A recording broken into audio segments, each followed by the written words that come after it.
Where is the pointer? There, right? The pointer is there. Hello there. It's the first time that I'm speaking in such a large hall. I'm sorry.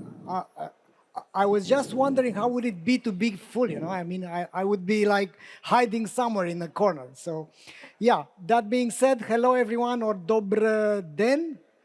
It's not dobr večer because he told me that it's not dobr večer here, right? Okay, so I'm Valentin Radu, and a few things about myself. I'm running conversion rate optimization experiments since 2011. I founded 4 companies so far, 2 exits, 1 fail. I mean, you live, you learn, right? And 1 going strong, which is called Omniconvert. And I'm also the writer of a book called The CLV Revolution, like the customer lifetime value revolution. So that my intention, so that we're making things clear from the very beginning, my intention here is to give you shortcuts, yeah? Because I've been working with a ton of e-commerce companies. I'm a former e-commerce entrepreneur myself, and basically my intention is to come from this presentation with insights that you can apply in your real businesses. So basically, in the last years, I've dried my mouth talking to the world, let's say, about what does it mean to do customer centricity. What does it mean to focus on your customers instead of focusing on the money, yeah? Because I've been a poor kid myself, and I know that if you don't provide value to the world, then you can't get the money that you're after. So we have this oblique thing, like like when you're playing billiard, you know, with that. So you need to go like this in order to go where you want to go. So that means we are not here to focus on metrics, to focus on something else. We are here to understand how to treat our customers in order to deliver more value to them. So let me tell you my first experience. It was 1997, so I've started to understand conversion rate optimization, yeah? So it was in 1997, and I wanted to go to the seaside with my new girlfriend. That's actually, we don't have a beach such as amazing as yours, by the way. Even though we are sharing the Black Sea, to be honest, I'm coming to Bulgaria way more pleased than in Romania. But don't tell this to my Romanian friends, yeah? So I got a temp job back then. So imagine, 17 years old, I got a girlfriend, and I wanted to persuade her and to have enough money to take her to the seaside, to Costinești, that was the name. So I got this temporary job, selling cookbooks on the street. And this guy, Petrișor, it used to be a real deal, you know? I mean, he used to be like Jamie Oliver in Romania back then. So the problem that I had is that I couldn't sell these freaking books. So in the first day, I sold 0 books, and I talked shy, you know, to a few people, like 23 people. My conversion rate was 0%. After a whole week of being so persuasive, you know, because I got there, and imagine, I mean, look at me, I'm not like, I don't know, you carrying those freaking books which are heavy. When I was like basically smaller than I am right now, when I was 17, it wasn't a good task, right? So I talked to 218 people, and I sold only 1 book, which was for a neighbor which felt sorry for me. So she said, okay, I'll buy it, you know? And so basically back then my conversion rate was like 0.46%. And I don't know if something happens. Yeah, so after that moment, the struggle convinced me to, this is off, by the way, it's not working.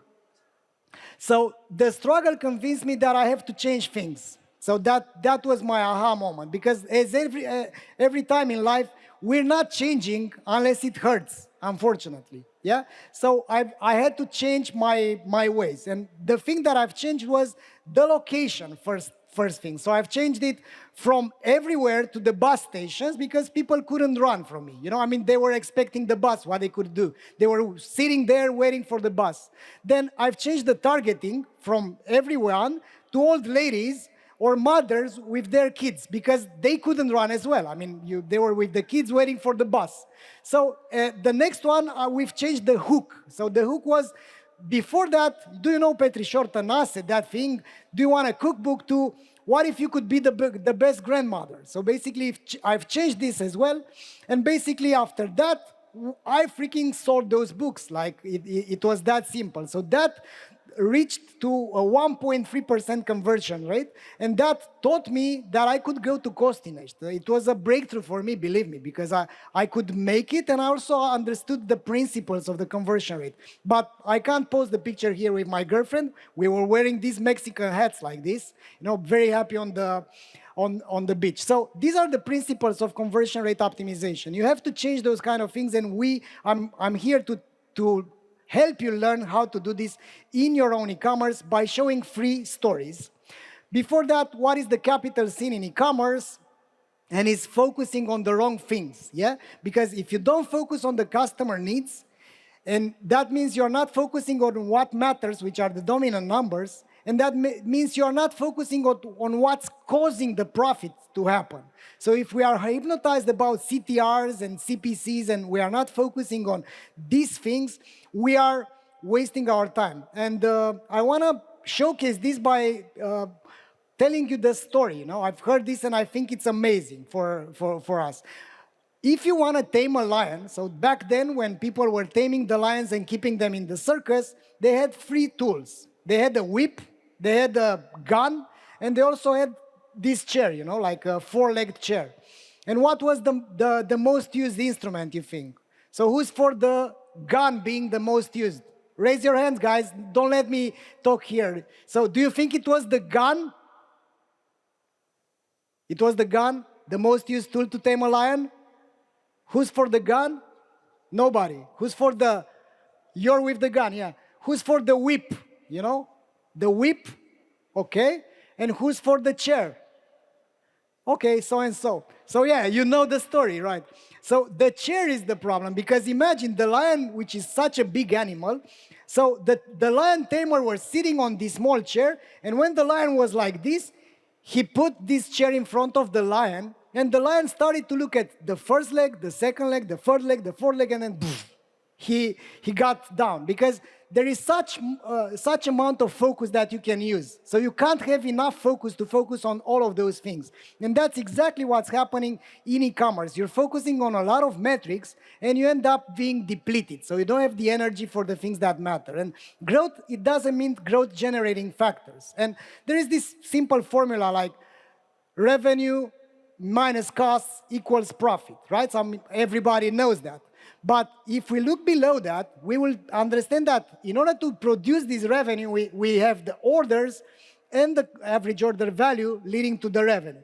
Behind the orders, so one level down, is the traffic multiplied by the conversion rate. So basically, you have this type of metrics which are leading to the profit. But if we go below one level, then we will freaking understand how an e-commerce works. Because there are these things which are below what's happening that matters. So there is this traffic multiplied by the conversion rate leading to customers, and then we have the customer retention, we have the purchase frequency, we have the average order value, and the gross margin. So most people are not focusing on things that matter. So the average marketers, they focus on traffic, conversion rate, customer acquisition cost, and average order value. The good marketers, they also focus on the gross margin. But the great marketers, they focus on purchase frequency and the customer lifetime value. So if you're not focusing on these things, you're not a great marketer. So let me give you an example. How many of you know this brand? Do you remember this brand? It was like 7, 8 years back. We were younger, we had less gray hair. It was called Coqueta, yeah? They have like 90 employees. It was a brand starting from here, from Sofia, from Bulgaria. They were present in 11 countries, 90 employees, pretty good company. But back then, before I met them, they were tracking things like the revenue, the profit, and the year-over-year revenue. So that's what's going on. Their priorities were like this. As everyone, let's change the e-commerce platform because it's not good enough. Let's change it because that's why we are not selling, yeah? Let's fix the ROAS in Facebook ads, and let's find the new warehouse. Those were their thing. Their initial symptoms, when I've started to look at them, were these ones. They were actually growing double year over year, yeah? So their revenue was double. Their customer retention was less than 20%. And their year-over-year customer lifetime value was less than last year by 20%. And last but not the least, Net Promoter Score was less than 40. How many of you are tracking these things, by the way? How many of you are tracking NPS? How many of you are tracking lifetime value? Just, okay, so basically these are important metrics to track, yeah? The problem with them is that after we've started to work with them, they started to track these kind of things. So their conversion rate was less than 1%. Net Promoter Score, they were not tracking it, and customer retention and lifetime value, they were not tracking it. So they were not even aware that they are ill, you know? Their top 3 priorities after we analyzed their data changed completely. So your priorities are changing when you look at the right figures, right? Higher customer retention rate was their first thing, higher NPS was the second, and improving their merchandising because they had a high return rate because they were a fashion brand was the last one. So the principle here is that for many events, 80% of the effects generate 20% are generated by the 20% of the causes. Yeah, this is coming from Vilfredo Pareto. You can see my Canva skills here, right? I put that hat myself on Canva. So this guy stated something important. Not all the customers are created equal. So any company on this planet, they need to acquire the best customers. There are these ideal customers that we should be after. We should be understanding who are our best customers, called the ICP. Yeah. For instance, from our data, yeah, one ICP can generate margin as much as 376 low-value customers. So it's not smart to treat everyone the same. And why this figure is so high is because we pay the customer acquisition cost to all the customers. Then on the first order, we are not making too much margin. And then we do have customers that continue to buy over and over again without clicking on those ads. So that eventually leads to a large net margin for the business. So those are the customers that you should be after. So all in all, the bad story of this company is that is not here anymore. They've basically finished their activities back in 2019. Another story, this is the good story of Leroy Merlin. They are a major player. I don't know if they are in Bulgaria or not. They are like more than 100 years old company. They have more than 500 stores, a lot of employees. So before starting to work with us, that's how their product page was looking for, right? So if you would be zooming in, that was their website. After working with us, we've started to do this type of, call to actions, started to improve it on the mobile as well, on the desktop as well. So basically, once we've started to improve it through A/B testing to improve the conversion rate, they've got to 14% uplift on the conversion rate on the desktop and 18% on the mobile.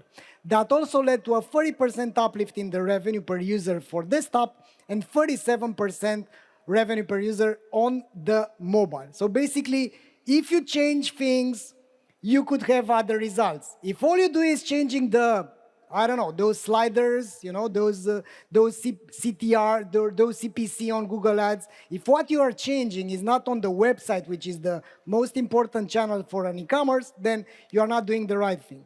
Another example here, that's how their let's say, add to basket works. Yeah, that was before improving it, and that was after, right? Like a thing like, we've added this, that's how much you're gonna pay for it, that's the quantity, go and finish the shopping. So basically, that led also to an uplift of 16% on the conversion rate and 24% revenue per user. What is also important is that the chance to win, it was 99.7%. So the chances that this was a relevant, statistically significant experiment were 99.7%. Another example, that's how you see this long page here, you do have that as well, right? You have to scroll down like this. By the way, my kid told me that there is a statistic that the kids nowadays, they do 8 miles per week, 8 miles per week with this finger. So yeah, that's how the website looked as well. So basically what we did, we've started to do surveys to understand who are the best customers. Then what are the best customers looking for on their website, and then we prioritize the things that matter. So instead of leaving those below, we've added it on the top of the page. And that led to 10% uplift in the conversion rate with a 95.5% chance to win. So why does it happen like this? It's because we are irrational, right? So according to this guy, Amos Tversky and Daniel Kahneman, which unfortunately passed away 2 weeks ago, he stated that we are irrational and that's a good thing. And they've made this experiment on some people. They've positioned the treatment like this. They've made this experiment. 600 people got infected with a deadly disease. Treatment A, we've had 400 deaths. Treatment B, 200 deaths. And each treatment was presented in a positive or negative frame. For example, with the positive frame, save 200 lives. With the negative frame, 400 people will die. So that led to a 72% conversion rate when it was framed positively versus 22% conversion rate when it was framed negatively. So that means the framing, so how we say the things, how we present the facts, is crucially important. So we have to stop chasing for discounts and vouchers and whatever, and we need to change our words and the way we present this, our offer. And this is called the framing effect. Yeah, this is a cognitive bias that states that we people, we draw different conclusions from the same information depending on how that information has been presented to us. So that's the cognitive bias. So this process, for instance, we are doing it like this. We do the research, and then we do the hypothesis. Because we've noticed X, then we will do Y with the hope to Z. And then in the step 3, we do the strategy and the prioritization. Then we do the ongoing experimentation. For instance, we have this alliance with Stenik, which is here in Bulgaria. They do the implementation of the experiments, and we do the thinking, and we provide the technology to do this type of A/B testing. And at step 5, we learn from the losing experiments, and of course, we implement the winning experiments. Yeah, that's how it works. So let me tell you if you want this success story, by the way, you can get it from here. You have like a QR code, and you can see again my Canvas skills over here. Yeah, you can notice them. So you can download these to see more insights from that success story. And the last story that I have to share with you, this is the bad story of Rockstar Original. We used to work with them, and it was very hard because all they were doing was discounting. Yeah, 50%, 30%, 20%, 80%, and that was their website 1 week ago, yeah?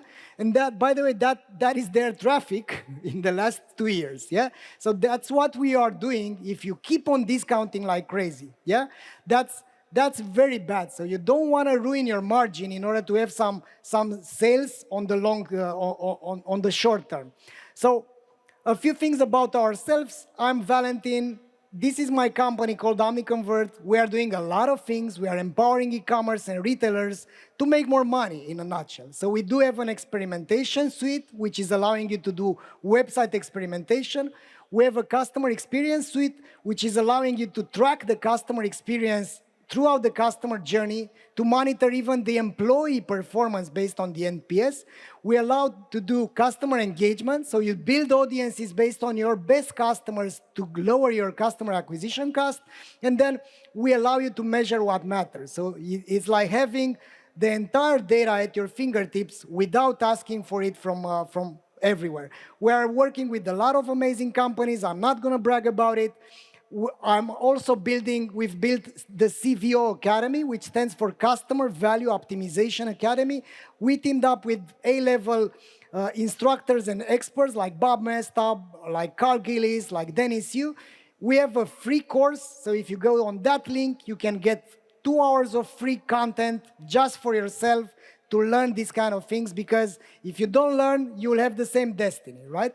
So that being said, we have like a guy which states that this is better than the CXL training. And I also wrote a book. It's called The CLV Revolution. You can find it over here. amazing people like Neil Hoyne, which is the chief measurement at Google, stated that it's a great book.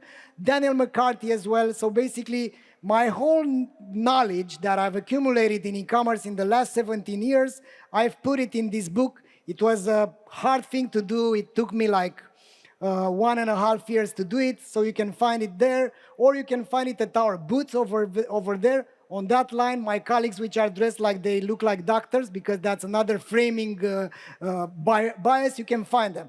And that was it. Thanks a lot. And yeah, if you want to connect, you can find me on LinkedIn. I have 4 more seconds. Goodbye. Thank you. Thanks.